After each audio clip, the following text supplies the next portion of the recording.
Il y a le Toulon des riches, il y a le Toulon des pauvres, il y a le Toulon des magistrats, le Toulon des voyous. Il y a le Toulon des blancs, le Toulon des noirs, le Toulon de la gauche, le Toulon du FN. Tout le monde est dans les tribunes de Mayol. Ici, ça c'est une ambiance vraiment unique. Ici, c'est incroyable. Je n'ai jamais vu ça pour une équipe de club. Dans les autres clubs, je pense que oui, il y a de la ferveur. Mais comme il y a de la passion ici, à Toulon, non, jamais vu.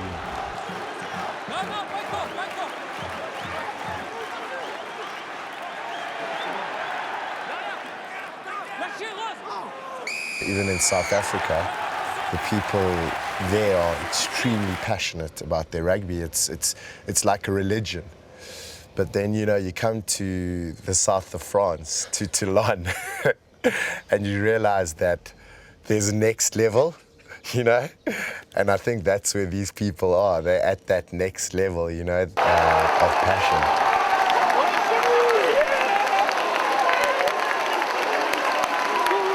Ces trois lettres sont directement liées au cœur des Toulonnais. Il y a une identification dans ce club qui dépasse tout ce qu'on peut connaître. Leur cité, c'est l'opium du peuple. Même celui qui n'y va pas, malgré tout, a quelque chose dans le cœur qui dit qu'il est rouge et noir.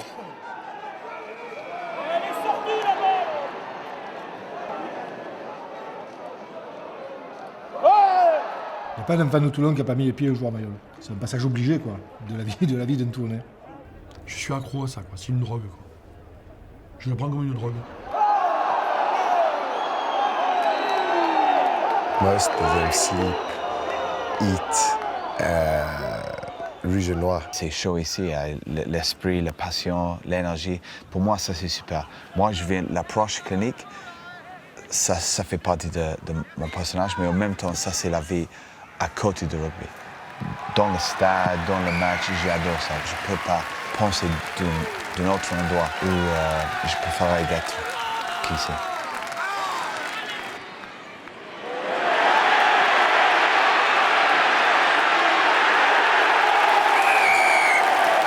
Yeah, just like that, boom, and then Toulon. Toulon! J'aime beaucoup, I love it. For those moments, that's why I play rugby. Oui, pas de problème. Ça va? Tu veux prendre une photo? Après tu fais signer. Coming to Toulon and then actually realizing what rugby means to the city was a bit of a shock because, you know, I didn't expect to experience something like this.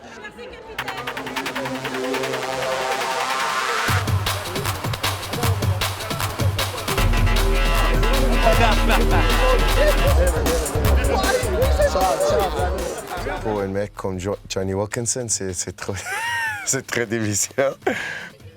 J'ai senti triste pour lui quelquefois, mais...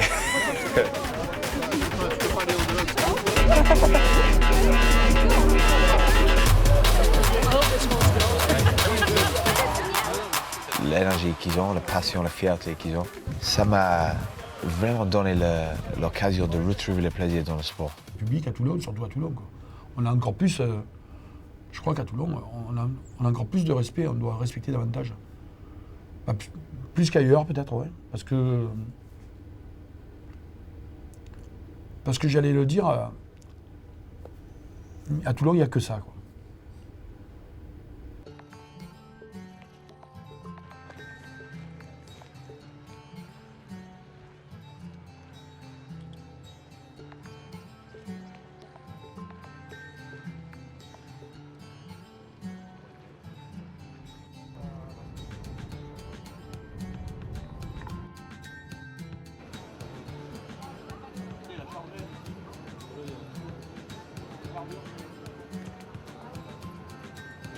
Il est bien beau là, il a une grosse œil. Hein. J'ai pris une porte. Oh là là. Là, on est vraiment au cœur de la vie toulonnaise. C'est la place du marché, le cours Lafayette. C'est le quotidien des gens, c'est très authentique. Voilà, moi, j'aime beaucoup cet endroit. Quand on gagne, c'est plus facile de se promener la tête haute ici. Et quand on perd, et quand on connaît la ferveur des gens, on a un peu tendance à raser les murs. En plus, les gens n'ont pas leur langue dans la poche, donc ça branche allègrement. Ah, ça va. Et en plus, t'es sorti. Non, mais je me suis maquillé parce que... Ah, mon cœur. Ça va? Super, on a eu un super match. Ça va? Ah, un super, on est quand même. T'es contente? Ah, sûr, je suis contente. Surtout de toi. Ça va? Ça va, t'es pas fatigué? Ouais. J'ai sorti, hein, j'ai dit qu'est-ce qu'il a. Et puis après, ils t'ont fait rentrer. C'est la chaleur, tu Je sais, Mani, comme je suis un peu vieux... Arrête tes conneries, là. Tu es vieux. C'est pas beau, ça c'est bon. On sent le public et les gens vibrer à la même mesure que nous. On sent que la pression monte pareil de leur côté. C'est très particulier à ressentir. Les commentateurs, ils nous aiment pas. Les dirigeants, ils nous aiment pas. Personne ne nous aime. Mais nous, Toulon, on craint des gueules. Voilà. Ouais, voilà. Moi, voilà, vous avez le topo, hein, vous adressez le tableau. Voilà un peu.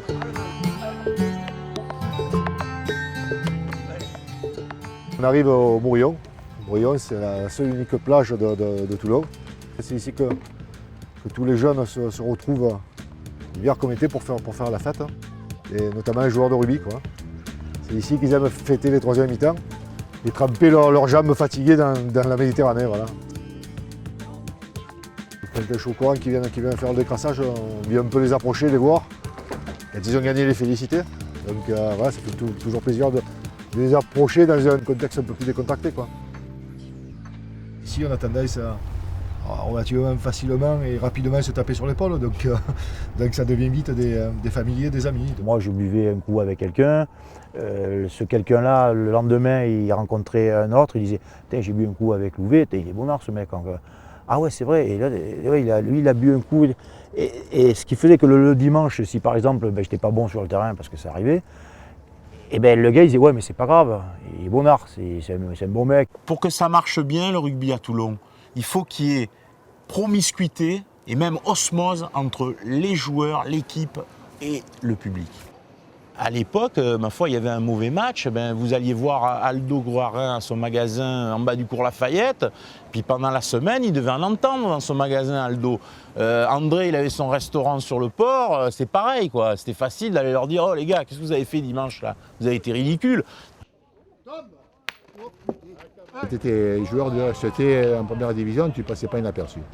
Moi, je suis toujours étonné d'ailleurs de la notoriété, même encore, que je peux avoir, parce que je passe à des endroits, je suis reconnu, ou je suis préservé, même des fois, avantagé même des fois. Du côté de mon père, on a une famille corse, on migre en partie à Toulon, où on est ouvrier de l'Arsenal. Du côté de ma mère, on est revendeur sur le cours Lafayette. Donc on est ces gens-là, on est eux-mêmes. Et à un moment donné, un peu par procuration, parce qu'on a un peu plus de talent, on est un peu plus gaillard ou quoi que ce soit, par procuration, on va les représenter sur le terrain. J'aime beaucoup parler de Toulon parce qu'elle est souvent dénigrée, cette ville. On est quand même dans un département ultra touristique qui est certainement un des plus beaux de France et un des plus sauvages. Et du fait que la ville, avec notamment les méfaits de la Seconde Guerre mondiale, a été reconstruite un petit peu de manière anarchique. Et tout le monde dit oui, Toulon c'est pas joli quand on le traverse et tout, mais Toulon, moi je trouve que c'est une belle ville, il y a de très beaux quartiers. Là on est devant la cathédrale de Toulon, voilà, c'est un passage obligé. On est place du théâtre, là aussi c'est un bel édifice, vous voyez, avec la partie de boule célèbre des films de Marcel Pagnol. Alors là on est place de la Liberté, la ville a repris de la clarté. Alors moi je le sens, lorsqu'on veut traverser Toulon d'ouest en est, on se rend compte de tous les changements.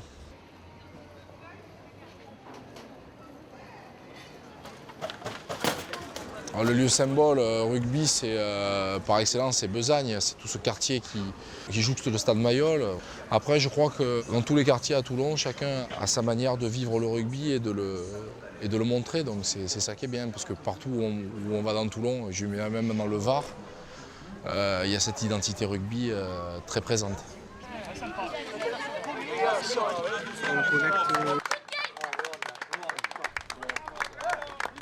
Oh, fan des pieds, regarde. Ouais, c'est plus le toucher là-haut. Hein? Non. C'est plus le toucher. Finir en général. Oh, joli!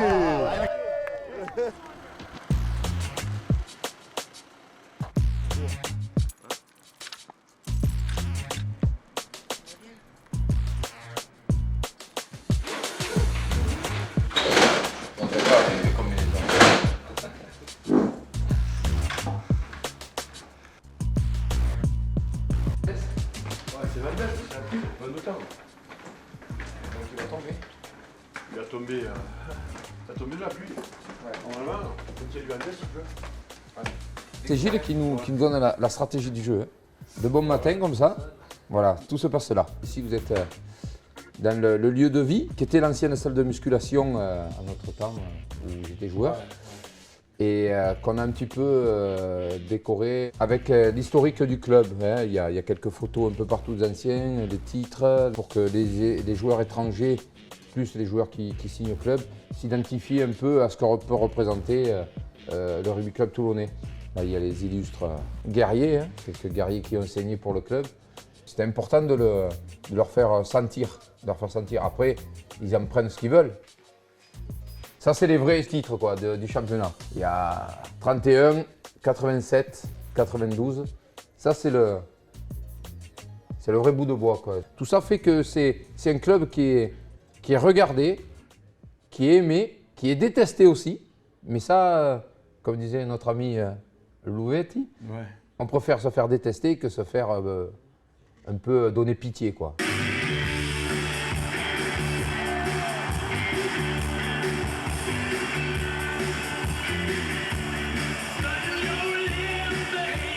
On monte sur un catamaran, on arrive sur le carré du port avec tous les bateaux qui envoyaient les sirènes face à la mairie avec le peuple toulonnais qui nous attend. Là, c'était vraiment très tranquille.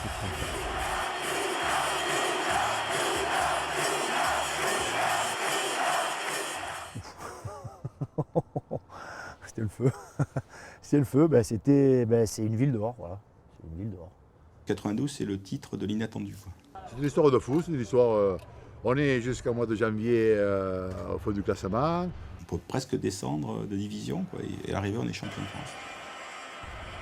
C'est Toulon avec sa bande de minots contre le monde du rugby de Serge Blanco.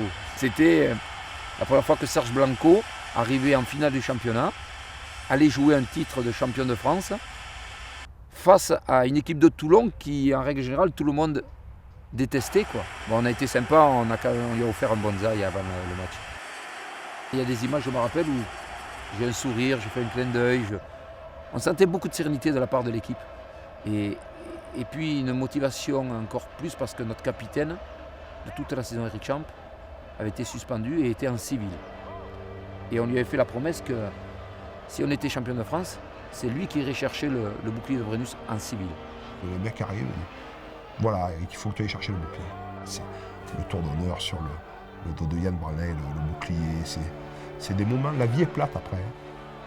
Elle est très belle, mais quand tu as vécu ça, elle est quelquefois aussi plate.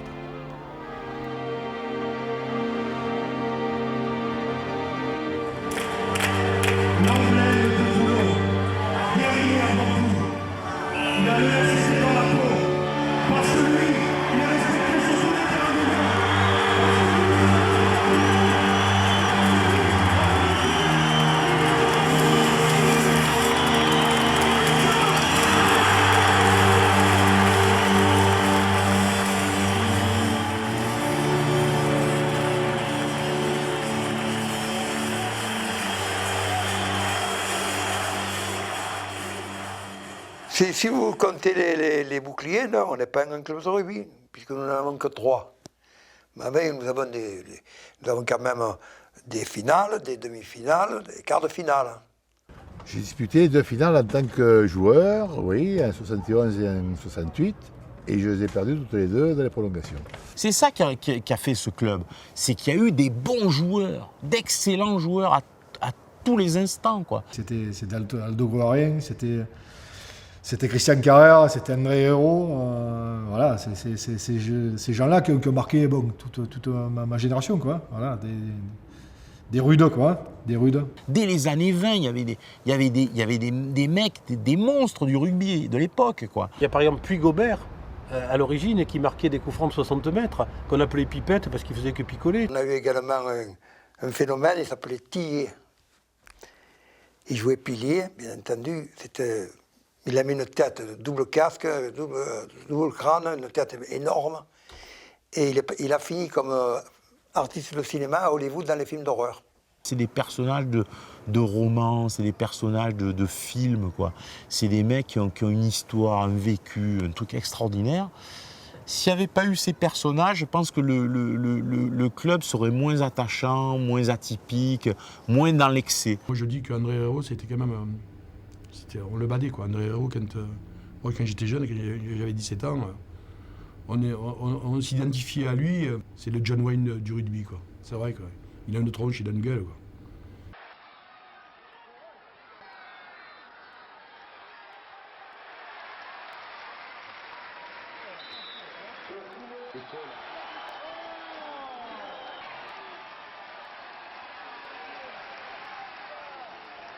Daniel était parfois emporté par son lyrisme. C'était vraiment la Scala, quoi. C'était beau comme ça. C'était une prima donna en entraîneur. C'est vraiment un entraîneur entraînant. La méthode ne vient pas des livres, elle vient de deux choses. Si méthode il y a, elle vient d'abord d'un vécu, d'une culture empirique qui est celle de Toulon, la mienne bien sûr, à travers 20 ans de jeu, de réflexion aussi permanente menée sur comment ce jeu va évoluer, vers où on va à la fin du siècle. Ensuite, si les livres nous ont apporté possiblement à connaître les hommes quand le jeu est dur, enfin, à essayer de les comprendre, et puis à les préparer quand même à la transcendance, qui est un des fondements aussi. Ce jeu-là, c'est maîtriser une douleur qui naît, qui arrive, qui s'amplifie, et puis il faut la maîtriser. Daniel, il nous a donné un appétit de vivre en étant ouvert sur le monde, sur les gens, grâce au rugby de façon extraordinaire. On est tous un peu les enfants de Dany quelque part.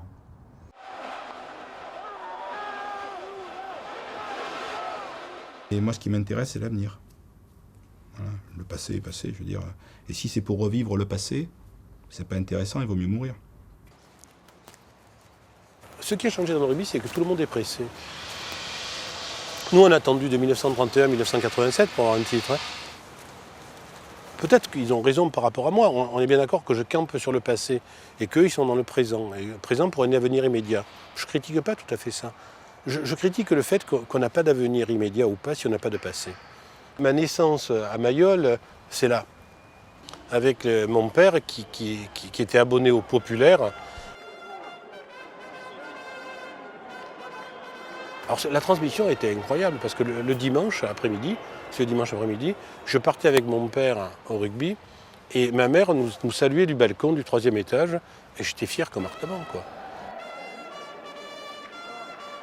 Il est beau ce chant, allez Toulon, allez Toulon, allez, allez Toulon, allez Toulon, allez. Avec ça va venir, tu vas transformer, tu vas marquer un essai, tu vas mettre le drop terminal quoi.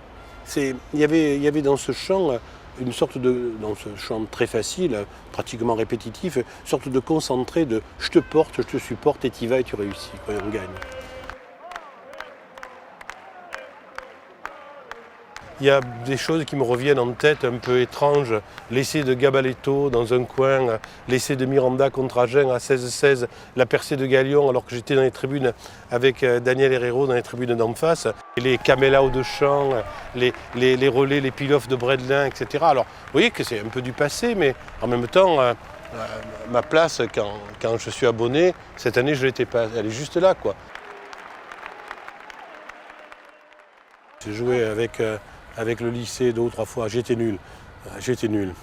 J'avais fait une jolie percée, après j'avais rien fait, mon père était dans les tribunes. Et après je lui ai dit, qu'est-ce que tu as pensé de mon match? Il m'a dit, fais des études. Il avait raison.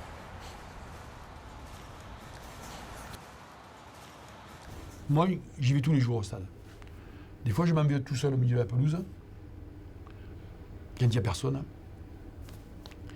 Et je rêve, je me dis, tu te rends compte quand c'est plein, que ça crie, tout ça, et puis que ça gronde, que bon. Et je me dis, quelle chance que j'ai, quoi. Mayol, c'est un vieux stade. Si vous allez de l'autre côté, là sur le fronton de la maison d'en face, elle vendait des petits gâteaux, bien fourrés, bien comme il faut, dans un peu joli papier blanc, entouré d'un petit ruban blanc. Oh, elle était pâtissière dans la rue des Marchands, Félix Mayol, qui paye ce stade pour que des jeunes gens puissent s'ébattre sur la pelouse. Le grand chanteur de cabaret, de spectacle toulonnais. Fallait voir comme elle sautait, ces deux petites brilles au soleil. Et Félix Mayol, qui est le Johnny Hallyday de l'époque entre les deux guerres, mécène toulonnais, mécène de Toulon, qui achète le truc et tout, et qui avait tout le temps à sa boutonnière un brin de muguet, quoi. Et donc, en référence, je trouve l'histoire extraordinaire, la fleur extraordinaire. Je me rappelle quand je voyais l'écusson du RCT, le muguet, là, j'allais l'acheter chez Bayette à l'époque, au cours Lafayette.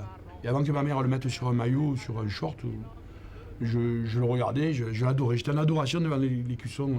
C'est vraiment muguet, là, ces clochettes. Là. Je me disais, c'est Toulon, ça, voilà.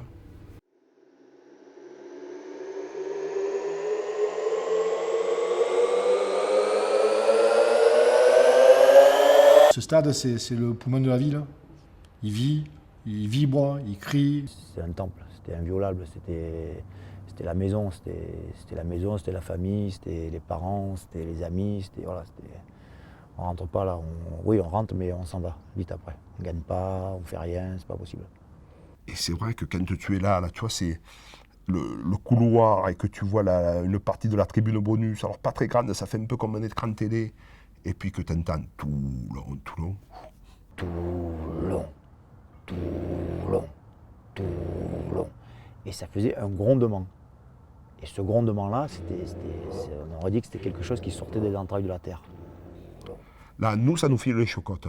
Donc je pense à ceux qui jouent en face, ça doit aussi leur faire drôle. I don't think you can ever quite understand what it's like until you run out at Stade Mayol in front of 13,000 people, but it feels like there's 100,000 people, you know?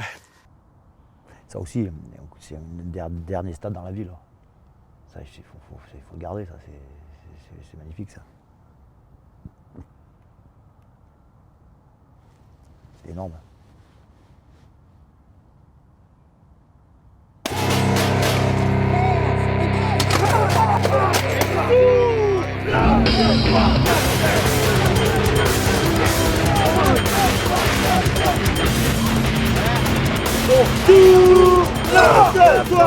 C'est bon, on se relève, on en fait encore une dernière, on est un peu loin, tu rentres un peu avant. Hein? Voilà. La culture primordiale de Toulon, c'est la mêlée. Si on n'avance pas en mêlée, c'est pas bon.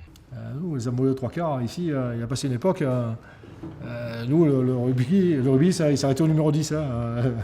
Les gars, ils ne risquaient pas de faire un en avant, ils ne touchaient jamais le ballon. C'est propre à Toulon, ça a toujours été comme ça, c'est ancestral, c'est culturel.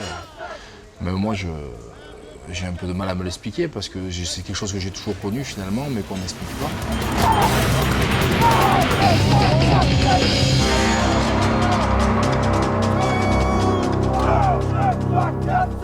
You hit impact and then it's impact and then Toulon, boom. C'est pour donner un indice sur l'entrée, tu vois. Toulon, à long, c'était, hop, il fallait donner la pression. À tout, tu te contractais et long, tu poussais. Non possible, Koé, ça. Dimanche, snowball. Là, 1, 2, 3, je passe au sol, déblaye. Les figures emblématiques de ce club, c'est Champs, c'est Herrero, c'est Dia, c'est Gruyarin, Louvet, Melville, ce sont des avants. Attention, essayez d'être serré là, hein, parce que ça va passer dimanche. Hein. Savoir l'origine de l'amour du jeu d'avant, peut-être pour se démarquer du rugby du Sud-Ouest. Les Agenais, ils envoyaient le ballon derrière, les Bayonnais aussi. Nous, pour les contrer, on mettait l'accent sur le jeu devant, et puis ça correspond peut-être plus à notre caractère. Parce que comme on n'avait pas cette qualité de jeu, on avait privilégié ça parce qu'on s'était rendu compte qu'avec ça, on pouvait exister, alors que sans ça, on n'existait pas. Une mêlée me rend fou, une mêlée ouverte qui bouscule, une percussion qui fait reculer le pack adverse, une balle est gagnée sur l'engagement. Honnêtement, c'est ça le rugby. Entrez! Je vois une grande mêlée, un ballon porté et ça avance. Je vois les supporters, ils se mettent debout. Ils se mettent debout pour crier.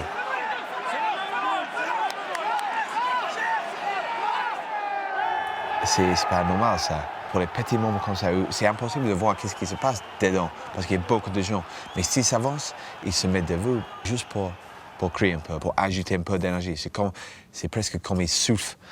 Ils soufflent pour pousser le pack en avant. Ouais, c'est super.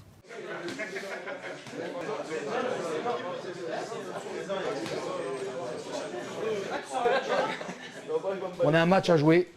Je nous trouve particulièrement cool. Alors, je l'avais déjà dit 2-3 fois, mais on va remettre un peu de contexte. Nos 2 dernières prestations à la Piole, elles étaient très très moyennes. Très très moyennes. L'image que vous donnez à vos parents ou à vos amis qui viennent vous voir, ils disent putain, c'est ça les espoirs. On a eu des points forts chez eux qui étaient la mêlée, la conquête, les molles, il faut que ça reste encore. Hein. Si on a une très grosse mêlée qu'on les met sur le cul, tu peux postuler avec les pros. Jean-Charles, tu peux postuler avec les pros. Tu. Je te parle à toi précisément là aujourd'hui. Hein. Un gros match. Un gros match. Les gars, si on doit pousser 2 fois plus, on poussera 2 fois plus pour lui. Parce qu'il a une carte à jouer. Il a une carte à jouer. Moi, je suis sûr et certain. Donc, le sourire, on le met dans la poche et on fait un énorme match. Du combat, de l'agressivité pendant 80 minutes. On se fait plaisir à jouer, on se fait plaisir à relancer, on se fait plaisir à avancer, on se fait plaisir à les défoncer sur des plaquages. Les 5 premières minutes, elles sont décisives pour nous. Hein. C'est le tempo, le premier plaquage. Si l'ailier ou le troisième ligne prend le mec sur le coup d'envoi qui le défonce, ils y seront pas. Pas une mêlée, on leur donne. Pas une mêlée, pas un groupe pénétrant pour eux. Rien. On leur donne rien et on va au combat maintenant. Allez les mecs, la main. Allez. Tout là. Allez les gars. Combat, fierté, abnégation, don de soi et puis courage. Voilà, ça c'est pour moi c'est l'identité toulonnaise.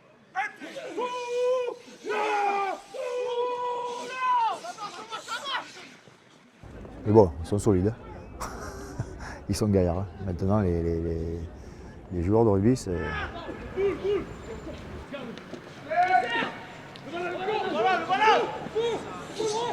C'est quand même une composante de notre rugby. Maintenant, c'est... Là, voilà. Et ce qui est rigolo, c'est que même si c'est des minots, les gens écrivent. Tout, voilà, parce que là, on retrouve quelque chose.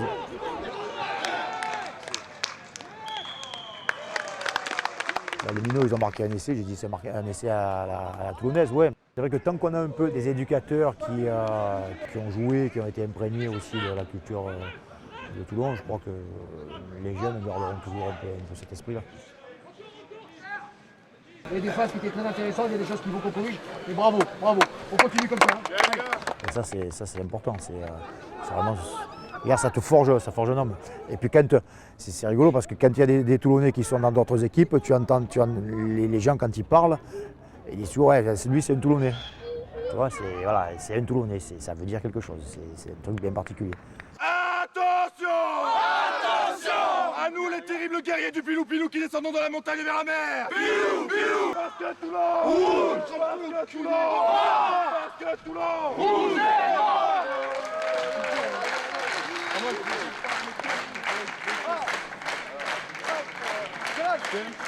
C'est notre région qui est comme ça aussi. Hein. Je crois que on se retrouve dans un endroit là, qui est quand même particulièrement fabuleux. Et ben, c'est un peu tout ça. C'est de la pierre, c'est de l'herbe, c'est de l'air, c'est de la hauteur, c'est de la mer. C'est tous ces éléments qui réunis en quelque chose font que ça peut exploser à tout moment. On ne sait pas pourquoi, on ne sait pas comment, mais c'est comme ça. Le terreau, il est là.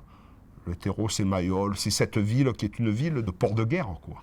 Qui est une ville de dockers, qui est une ville de marchands avec le cours Lafayette, d'ouvriers, plutôt une ville toujours un peu dans la souffrance, quoi. C'est une ville où il y a eu le bagne, où il y a eu d'abord les galères, mais ensuite le bagne.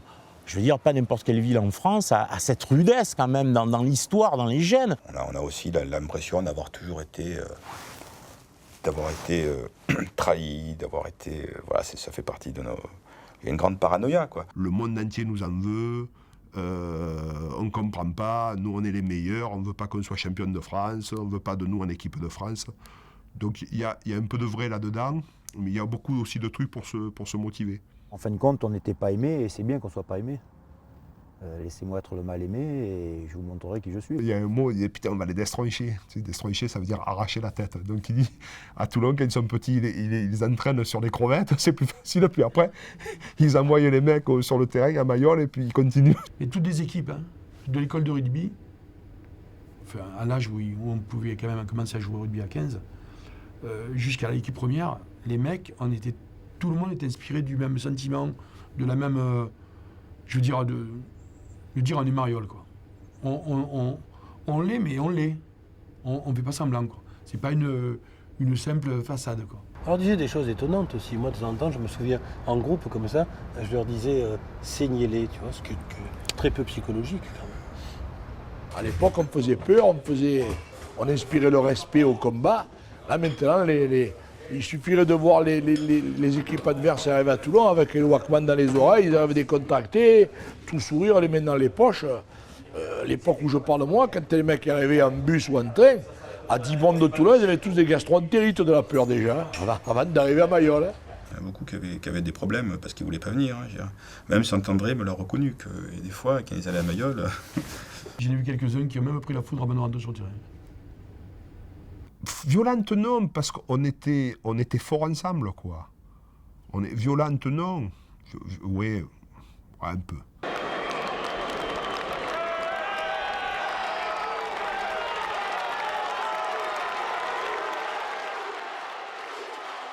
Toulon-Bègles, c'est une histoire un peu particulière. C'était une équipe avec de très bons joueurs et qui, à un moment donné, comme nous, on représentait un peu tout ce qu'on vient de se dire, ils avaient envie d'être ça, ils avaient envie de se prouver ça et d'être plus forts que ceux qui étaient l'exemple de ça.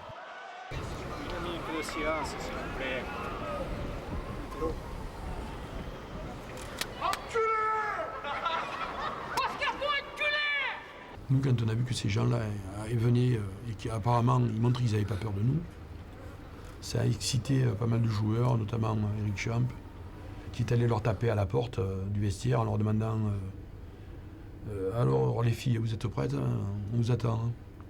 Ils ne sortaient pas du vestiaire, les mecs. Alors évidemment, ça a commencé comme ça, quoi. Et à la limite, le rugby était secondaire. Là. Je pense que le ballon, c'était un accessoire dérisoire.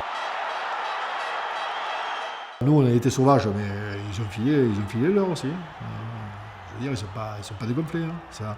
Et bon, nous, ça ici, ça plaît aussi. Hein. J'étais en tribune bonus, ouais. Je me souviens, j'étais avec mon oncle. Et donc, je me souviens bien de ce jour-là.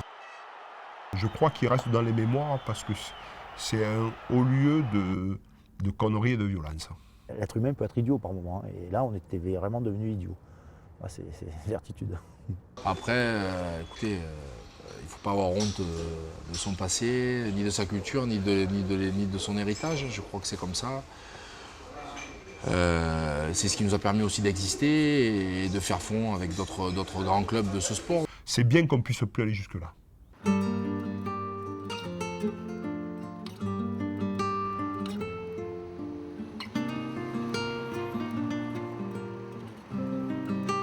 Deux secondes, j'ai un coup de fil, qui est mon responsable marketing qui me cherche et que...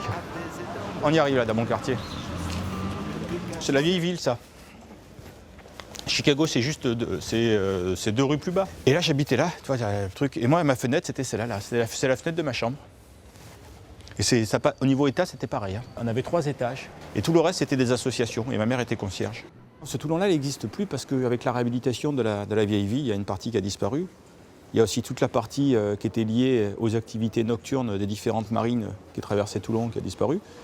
Chicago, c'était très présent, quoi. Je veux dire, il y avait les bars à filles et les mecs, ils avaient passé 3 mois en mer où ils étaient payés double. Et voilà, ils venaient pour ça, quoi. Comme j'étais pas trop typé, j'avais les cheveux longs et très raides. Et que dans l'imaginaire des gens, les Arabes avaient les cheveux frisés. Il y a souvent des petites qui viennent me voir en me disant « Mais pourquoi tu joues avec les petits Arabes, toi ?» C'est un truc que je t'ai pas dit, mais... Ma mère vivait là, et c'était une attache très forte à mon père, à ma mère et tout. Et ils ont été virés par le Front National, quoi. Ma mère avait pris la retraite à l'époque, en semi-retraite, et c'était devenu un acquis qu'elle vivait là. Voilà, c'était des petits arrangements. Et le Front, quand ils sont arrivés, ils les ont virés, quoi. Voilà. Et donc, ils ont pris un appartement, mais c'était une petite mort. Tout semble si apaisé dans ma ville, mais j'y crois pas, tout ça c'est trop facile. Toutes les villes se prennent avec des mots, il y a toujours une moitié pour dire bravo. C'est pas la guerre, c'est dépassé, on me dit c'est qu'un mauvais moment à passer. En tout cas si je lâche mon lasso, ils seront à la porte de mon ghetto. Comme à Toulon, Orange ou Marignane, mais je m'en fous ici on aime la castagne. J'aurais jamais repris ce club s'il n'y avait pas eu les années FN. Dans ma décision, ça a été un élément moteur très fort. En 95, moi j'ai l'impression qu'on me disait comme à mon père, comme un traité de Salara, parce que faut pas se leurrer, quand Toulon a voté facho, je veux dire, moi j'étais dans la rue, Il y avait un meeting de Jean-Marie Le Pen, je voulais voir l'attitude des gens par rapport à lui. Les gens n'ont pas crié du travail, du pain. Je veux dire, moi, je me suis retrouvé dans une foule qui criait la France aux Français. Quoi. Moi, je connais des gens au FN, du FN qui sont membres de l'URCT. Il y en a un qui était président, même. Donc le fils était un leader du FN. Mais les années noires du RCT, les années les plus noires, correspondent aux années noires politiques de la ville. La chute, quand même, du RCT en Pro D2, rétrogradé pour des raisons financières, moi, aujourd'hui encore, 15 ans après, je peux dire qu'elle est directement liée à l'arrivée du Front National à la mairie de Toulon. Un club, pour vivre, il a besoin d'une identification forte, que la ville soit fière de le soutenir. Il y a peut-être un peu moins de fierté à cette époque-là.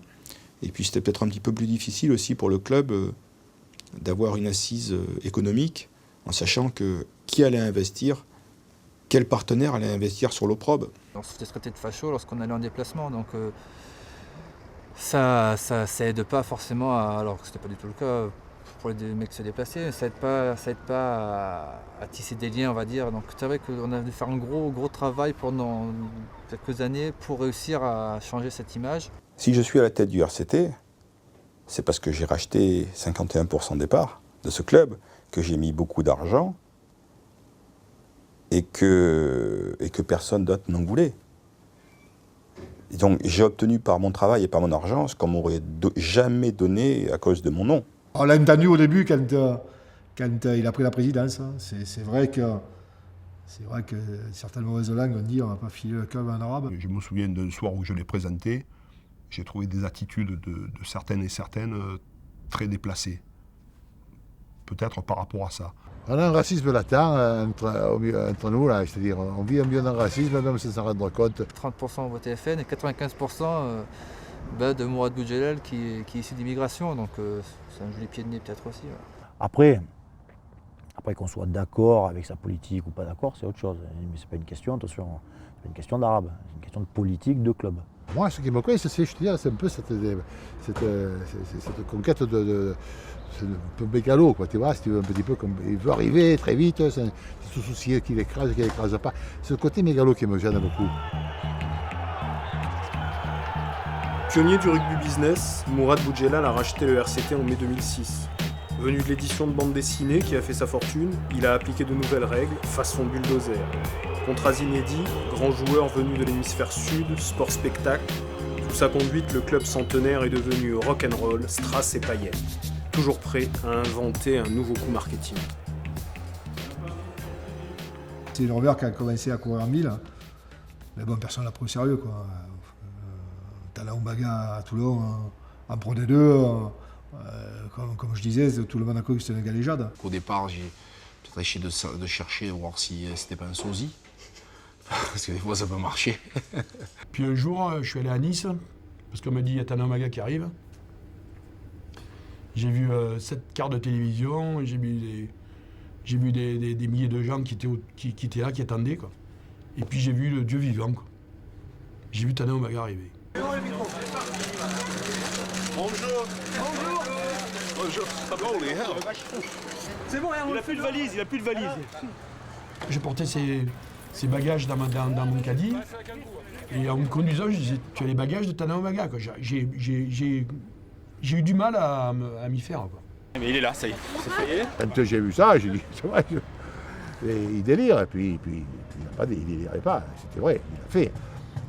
Et c'était son truc de génie, ça a été son premier truc de génie.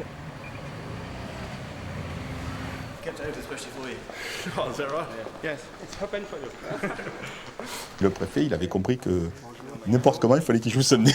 Tu vois, parce qu'il était dans les tribunes, le préfet aussi. Et il s'était démerdé à 18h, 19h presque. On arrive à la préfecture, tout est ouvert. Sans dépasser la ligne. Il y a 4 secondes qui voient le préfet qui décide que la préfecture va rester ouverte ce soir. Michel, merci beaucoup. Et je suis très honoré de vous recevoir dans la maison de la République. Falco, il a été plus que... Il est maire de Toulon, mais il a été bon adjoint. Je vous dire à quel point j'ai eu un ministre adjoint. Moi. Il a été le secrétaire, l'intendant, quoi. Il ramassait les maillots, il faisait ce que je fais moi. Après les matchs, il portait les sacs des maillots des joueurs. Allez les gars, venez. On se rapproche. Allez. Vous allez le mettre, ce maillot, vous savez ce qu'il représente dans l'histoire, dans la mémoire des gens et tout. Vous allez en être digne de ce maillot aujourd'hui, les gars. Ces mecs, depuis toute la semaine, ils vous parlent de nos valeurs. Mais vous savez qu'ils nous parlent de nos valeurs toulonnaises? Comment on va les bouger? Mais qui vont bouger, eux? Parce que vous l'avez, ce maillot, eux, ils l'ont pas. Vous allez être digne, vous allez être bien, vous allez être discipliné, vous allez être bon. Les gars, puis ce soir, ça va être terrible à Toulon. Ce soir, on va faire une fête extraordinaire à Toulon. Allez, les gars, mettez-le. Mais si vous le mettez, avant de le mettre, pensez qu'il faut être digne de ce maillot. Hein. Allez, les gars, allez. Oui, c'est une vraie passion, mais je pense que demain, ce sera un autre. Je pense que ce sera plus un enjeu politique qu'une passion. Le fait de vivre dans la ville et de concerner beaucoup de gens, il y a un potentiel d'électeurs qui est énorme, qui sont touchés avec le Club Toulonnais. À Toulon, aucun maire ne peut dire « je ne m'intéresse pas au RCT, je ne vais pas l'aider ». Avant d'être maire de Toulon, il faut être attaché au RCT. Sinon, on n'est pas maire de Toulon. J'ai aucune ambition politique, sincèrement, j'ai aucune ambition politique. C'est pas l'objectif de mes prochaines années de vie, quoi. J'ai d'autres objectifs, mais celui-là, non.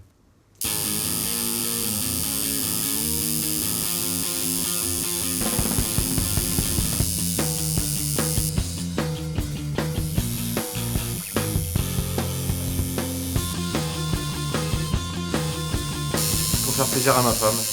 Elle voulait à tout prix que j'ai un tatouage et on est imprégné de Toulon. Voilà. Un petit peu d'ombre et on est bon.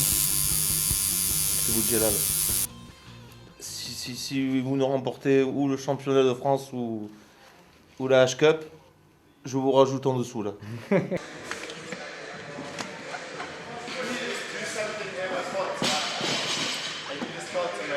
Quand j'ai signé au MAGA, ça a été un déferlement sur la valeur du contrat.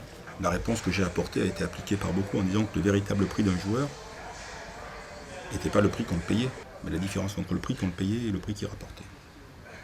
Et là, j'ai expliqué qu'il y avait une économie autour du rugby qu'on pouvait développer, et là, plein de gens ont compris qu'effectivement, on pouvait vendre du joueur de rugby, et qu'il y avait quelque chose qui venait de changer. En fait, il a compris que le RCT, c'est une marque. Voilà. Pour lui, c'est une marque. C'est un club qui n'a pas d'équivalent. C'est-à-dire, on me parle, Toulon est un club qui peut avoir de très loin le premier budget d'Europe.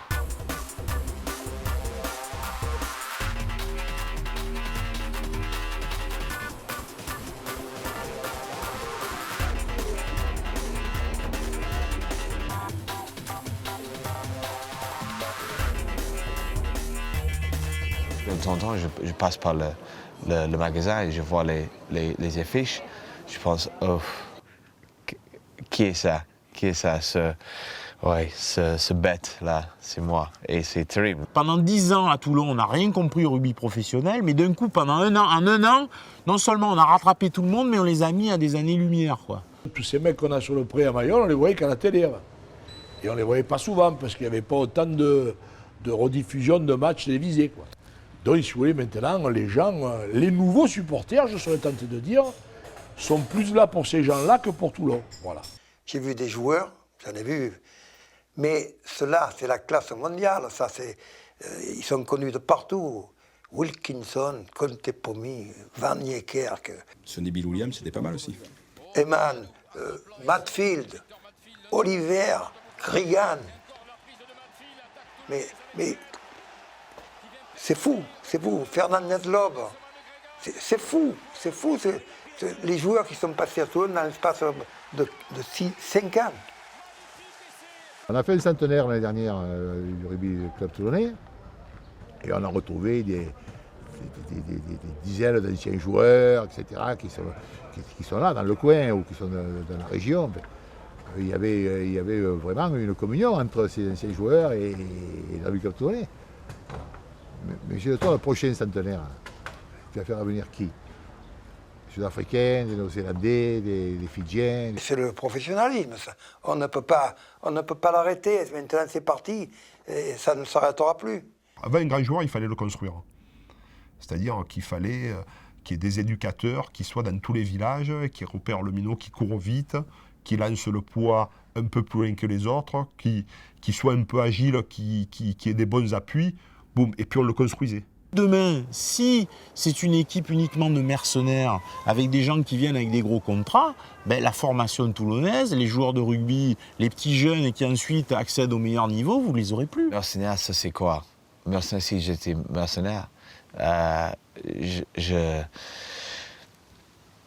n'aurais pas l'envie de rester ici jusqu'à la fin de ma carrière.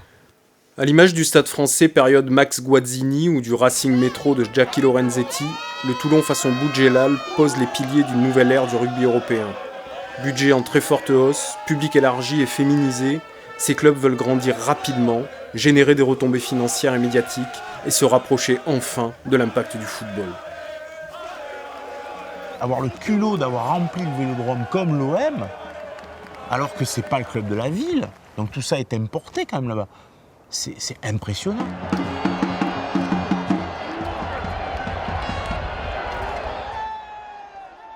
Il y a 2 clubs dans la région PACA qui peuvent remplir un stade de 60 000, c'est l'OM et le RCT.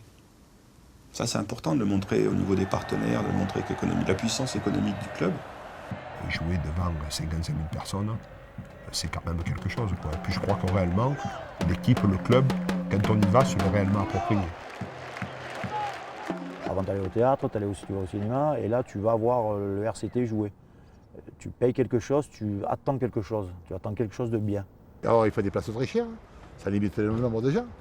Parce que maintenant, je te dis, c'est 700 €, 800 € un abonnement. Je prends un titre d'exemple, la tribune où j'étais était à 240 € il y a 5 ans, elle est à 665 €, donc ça fait une petite augmentation, on va dire. J'ai changé de tribune d'ailleurs, je suis une tribune moins chère maintenant. En plus, maintenant, tu fais payer les gosses qui ont 6 ans, il faut payer une demi-place. Les gens ils vont au spectacle, quoi, et puis, mais il n'y a plus ce truc. C'est les nôtres, non, c'est plus ça, c'est plus les nôtres. Et si demain on avait la chance de refaire un RCT avec 30 joueurs du cru, je pense que l'engouement baisserait. La passion peut-être pas, on les suivrait autant, mais il n'y aurait pas autant d'engouement et peut-être pas autant d'abonnés. J'ai lu un peu les symboliques du tatouage polynésien. C'est que des symboles de chance, de longue vie, de l'âme du guerrier, tout ça. Donc, c'est vrai qu'en rouge et noir, ça claque. Je te fais exactement le même que moi. Rouge et noir! On a toujours l'égoïsme de dire que nos souvenirs sont les souvenirs de tout le monde, sont les souvenirs communs. C'est pas vrai. Je veux dire, les gamins de 14 ans qui se mettent des peintures rouges et noires sur les joues, ils n'ont jamais connu Toulon au haut niveau. Rouge et noir! Rouge et noir! Rouge et noir! Rouge et noir! Oh, rouge et noir! Eux, les traditions, ils s'en foutent. Parce qu'ils les ont pas vécues. Tout ce qu'on peut dire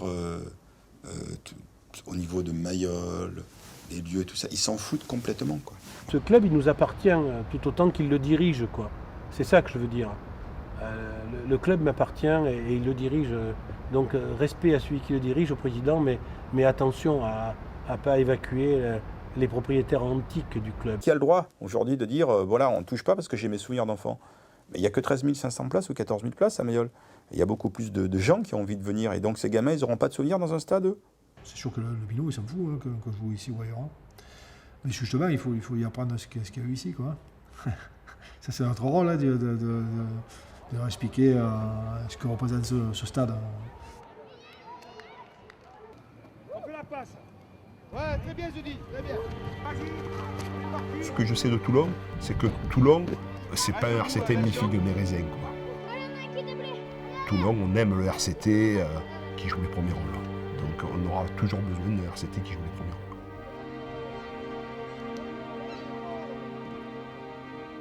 Le jour où je devrais quitter cette terre, je demanderai à ce qu'on me brûle, quoi. Hein, et je voudrais qu'on mette un peu de mes cendres au stade de Mayol et un peu au large de Porquerolles. Voilà ce que c'est pour moi, Mayol. Ouais. Réellement. Réellement.